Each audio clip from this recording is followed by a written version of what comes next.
interrupted with the Python38 DLL blocking your software workflow. I'm Sophie Chen, a Windows support engineer. I've analyzed the conflict and I'm ready to show you the safest fix.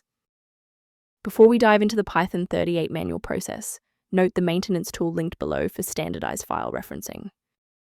This DLL file is the central runtime component for Python version 3.8.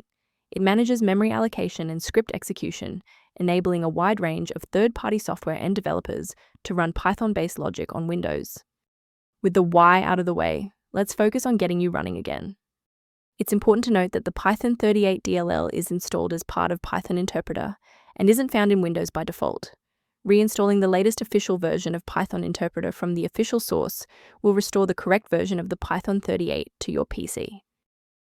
If the setup package didn't provide a resolution, we need to look under the hood at how your system handles current session configurations. Performing a restart can determine if the error is just a transient environment glitch. A reboot refreshes your system's path variables and can sometimes re-establish a broken link to the Python38 file. Bookmark this video or click the like button now so that you have a shortcut back to this guide after your PC finishes restarting. A quick professional note on security.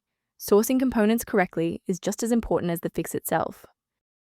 Using an incorrect or outdated version of the Python38 DLL can create a domino effect, causing other unrelated programs on your PC to start failing.